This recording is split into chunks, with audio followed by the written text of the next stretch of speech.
We're going to look at a Denon tuner in this video, but first I have a little advice. And I've talked about this before, and this video could very easily not happen because, well, you'll see in a minute, but this was almost a shipping fail, as you will see. I arrived home today only to find a box sitting by my front door, despite a sign that says, "Do not leave anything," despite the fact that I have a Sky Bell. So if someone rings the doorbell, I get a notification that someone's at the door. But nobody bothered to ring. And this looks like a package from FedEx. Okay, fooled me. It's actually not FedEx. This one came from UPS. But same crap. Same crap. They both pull the same crap. They don't ring the doorbell. They leave stuff sitting at the door and they just leave it there. Now this is a second shipment. I had one go missing a few weeks ago. At least it's still missing. Haven't received it yet. That came from FedEx from the States. This one came from Canada. So here's the missing one. The only reason I know this even exists was because I got a bill from FedEx for $47.62. And what happened on this one, I had a conversation with a guy back before Christmas, I guess it was, about servicing a piece of equipment, and I gave him my P.O. box. I'm sure I gave him my P.O. box because I don't give people my home address. The problem is some troll put my address out there, and Google's picked up on it, and when someone searches me, they can get my home address. The guy sends me this to my home address because he doesn't trust the U.S. Postal Service, figuring that they're going to lose it. Well, guess what? FedEx lost it by leaving it. Apparently, I didn't even know it came because I don't get notifications, and if the guy doesn't ring the doorbell, I don't even get any notifications that someone's been here. But apparently, according to records, it was left at the end of January, and I didn't even know anything existed until I got this bill, which arrived just the other day. So we're actively trying to find what happened to that package now, but I'm not holding my hopes up high that it's going to be located. So let's see what I got wrapped up in here. This piece came from a fellow that has sent me stuff in the past to look at. So he's in Canada, he's in Ontario, but he sent me a few things before, and this time I have a Denon tuner to look at. There's actually two pieces in that box, so there'll be two videos coming from this. So let's get this one unwrapped and check it out and see whether it's working and what needs to be done to make it work if it's not. It's an old ST3900 AM/FM tuner. Kind of neat old equipment. Now I know I can hear it from people right now. They're going to say, well, just get a P.O. box. Well, I have one. But the problem is that only works for stuff that's sent by post. Stuff that's sent by UPS or DHL or FedEx, they don't deliver to P.O. boxes. That's why this guy has my address, because he was shipping it by courier. And courier shipping in Canada doesn't cost. Like I never want anything sent ever by DHL or UPS or FedEx from outside the country because there are going to be huge charges added, broker fees and so forth, and taxes. But within the country, of course, there's no extra fees. The problem is there's no guarantee I'm going to get it because the way that the companies are working right now with the whole COVID thing is that they're not even carting the door where you've got to go pick stuff up. There was a time where, if something said signature required, for example, and you weren't home to sign for it, they'd take it back to the airport or they'd take it to their processing facility, and then I would have to go and get it, which which is better than having it stolen. And when that happens, I just tell people, okay, I got to go pick things up. I'm charging you an extra, you know, $20 for the fuel, or $10 for the you know, for the time and fuel if I have to drive to the airport and pick it up. Even though I drive an electric car, I have to plug it in and pay for the energy for it. So I usually end up, if I charge people a few extra bucks for that, but at least I know it's not going to get stolen. But now with the whole COVID bull crap out there, these companies don't want any interaction. They don't want people coming to pick stuff up. They just drop it at the door and leave it. And of course the crooks know this, and they pick stuff up. Fortunately, this one here had not been sitting at the door that long when it was found, because I had just stepped out. Literally, I was gone for 5 minutes. I had actually gone to the post office to pick up a package that had been mailed in, and when I got home, this was sitting at the door. So it had only been sitting there for a few minutes. But had it been sitting there for a period of time, there's a good possibility that this one had got lifted as well, because there's people just looking for stuff. It's easy pickings. So here's the unit. It's a Denon FM AM stereo tuner, ST3900. Let's hook it up to an antenna, and I'll hook it up to my amplifier, and we'll see what this thing's doing, whether it needs any service or not. Might just need light bulbs and stuff in it. I don't know if it needs that. It might need some light bulbs, but we'll take a look at it, see how it looks. Yeah, well, it looks like it's going to need lights of some type. We may put some LEDs in here, because you can see the tuner, the illuminated pointer is lit up, but the rest of the display is dark. So that might be all this needs, is some lights. Make this thing look really cool.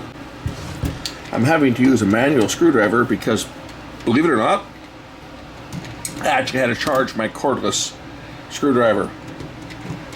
It's only, I think, the third time I've had to charge that unit since I got it. It really lasts a long time, but the charger I've got for it, the power cord, is actually a 240 power cord.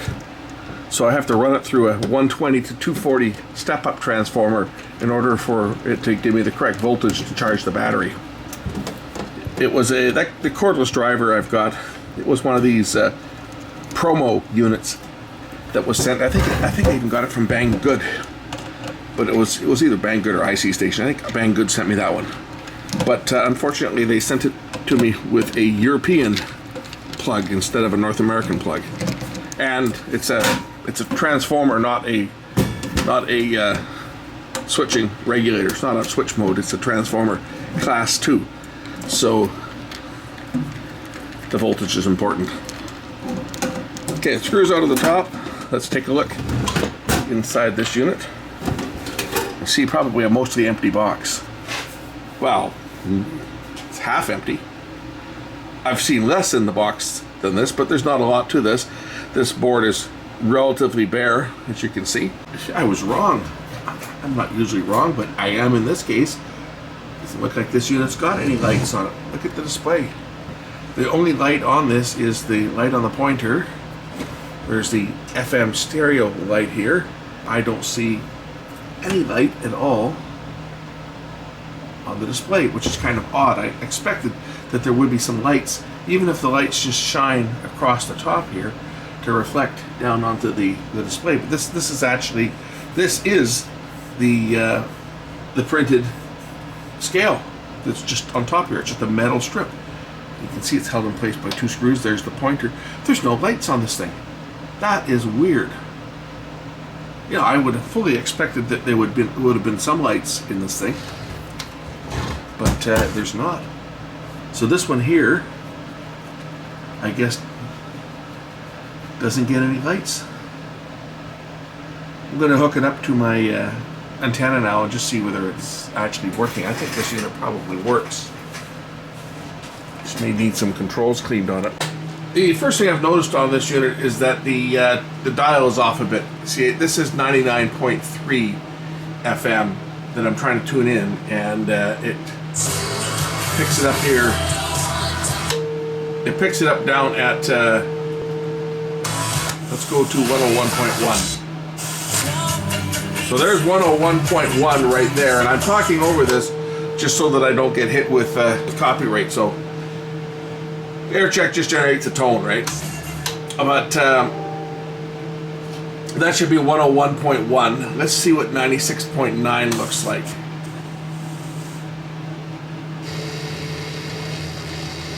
So it's a little bit low as well. What about 88.1? 88.1 should be right around. This is CBC, and it's not. It's so there's 88.1, and it's showing up down at 87. I'm saying about 87.9. I guess it is. So 13579. So yeah, 88.1 should be right there. 101.1 should be right there, and it's not. 99.3 should be right there, I guess, somewhere in there. 99.3 should be there. 88.1 should be just about there, but it's not.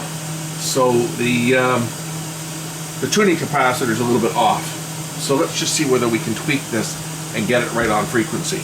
The AM side is over here, and this is also part of the FM. This would be for like the selectivity of it, but this is the main tuning capacitor. So if I put my radio, if I put it on 88.1 exactly, and I tune this little trimmer until I get 88.1.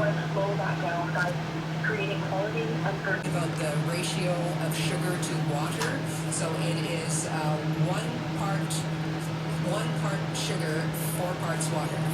Mine just holds 1 cup. So I think just put a quarter cup of sugar in there as well. People, Wayne and Penelope, they got up early. There we go. That's 88.1. Dead center. Let's try 96.9. We're just a little bit off for that one. It's close. Little bit off. There we go. 96.9. 99.3. Here we are.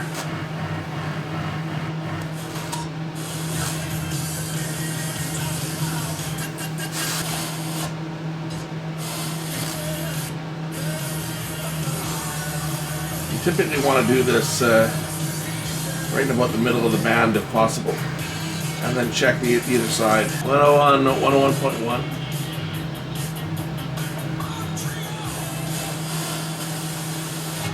102.7, there we go. 102.7, 103.5 should be right in here somewhere. Here's 103.5, yeah, 104.3. That's right on 104.3. 104.7, it's there. 105.7, there we go.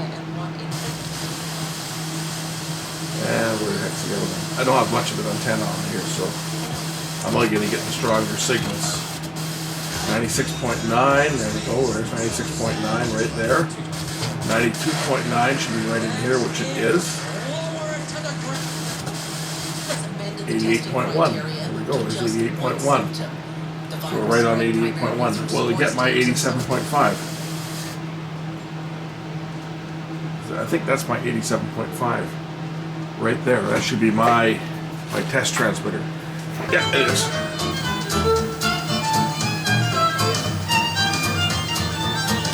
Looks to be pretty accurate to me. I think we got the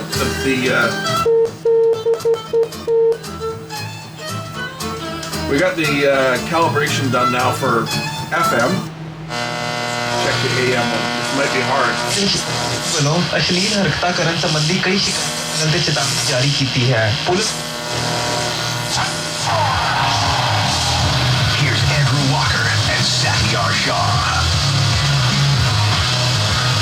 Hey, what's up, everybody? 4 o'clock, another Canucks game day. 650. We'll get you set right here on the program. It's Andrew Walker. It's 650 right there.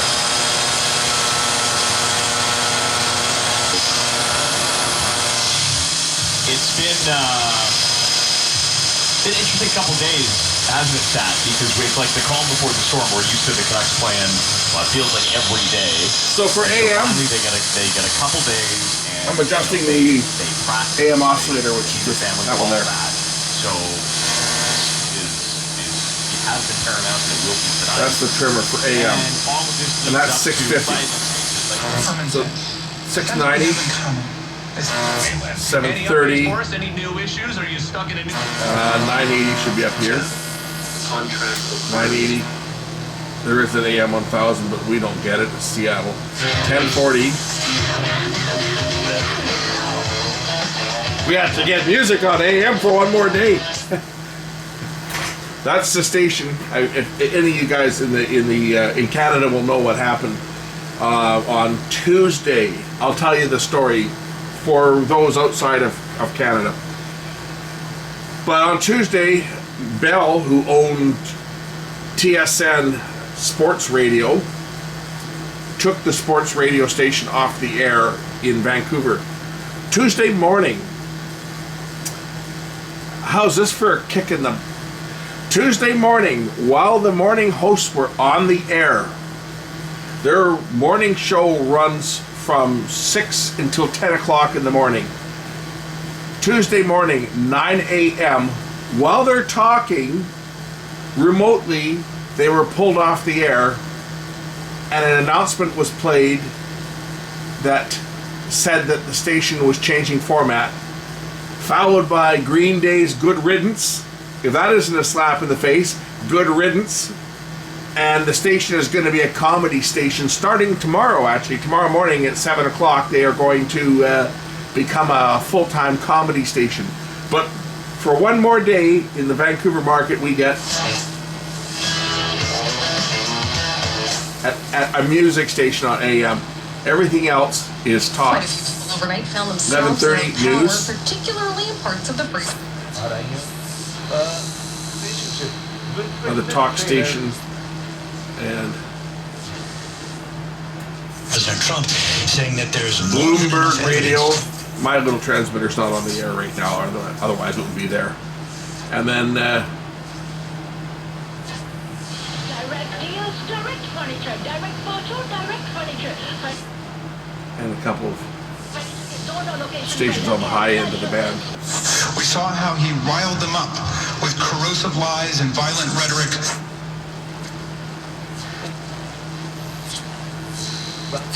Doses a few weeks ago. We are about.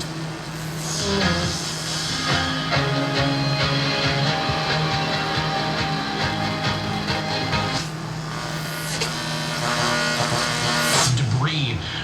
Always fairly safe putting the traffic station on. Anyway, that's working, and let's see.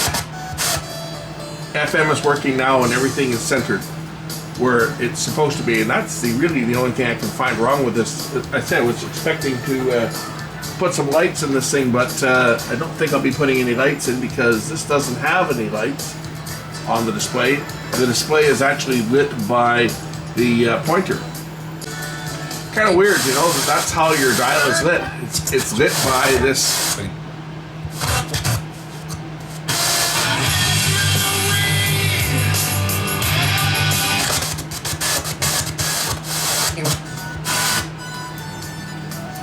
Yeah, I know mine's much lower. This little MP3 transmitter I've got, the levels are very low compared to a regular commercial station. That's just the way it is. We want to see what lights would look like in here. I got a couple of old lights from an old LCD TV, and we can just clip these in here just for the heck of it and see how they look. Two of them will work fine on the 7-volt AC supply that's actually lighting the panel lamps up. So if I clip on to the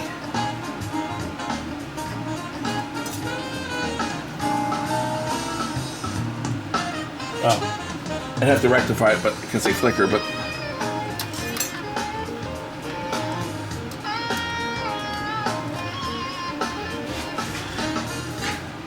I wonder how that would look if these were placed inside here.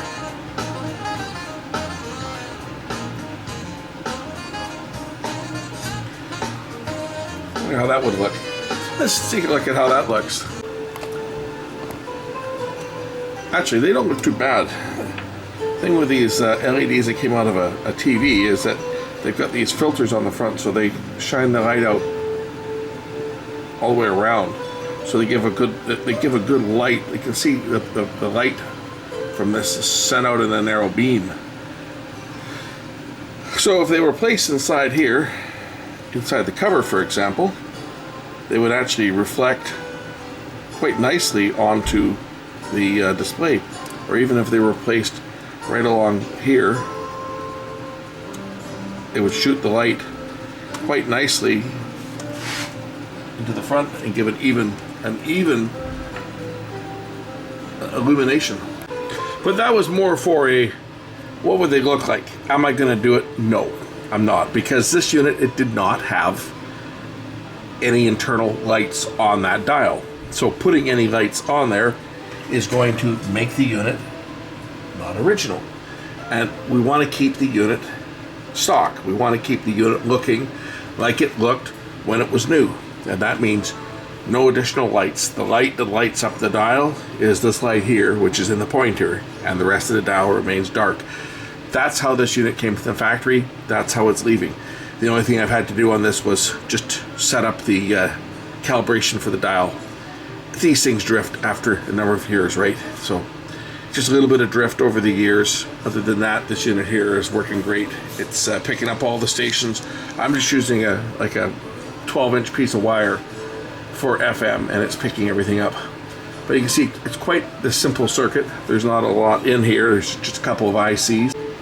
So AM is over here. This is the AM circuit. There's the AM oscillator, AM IF, and AM detector is down here. That one's an AH, what is it, an HA? Is it HA? HA1151, I think, is the number of that one. I can't see it from here. Yeah, HA1151. That's the AM IF and detector. This one over here, the HA1137, that's the FM IF and detector. And this one over here is the FM multiplex. So there's 3 ICs in this thing here, in this unit. There you go. That's the MPX. And that's pretty much it. We're going to put this one together. There's nothing really to do on this one, and we'll get on to the next one. But thanks for watching. We'll catch you in the next one real soon. Bye for now.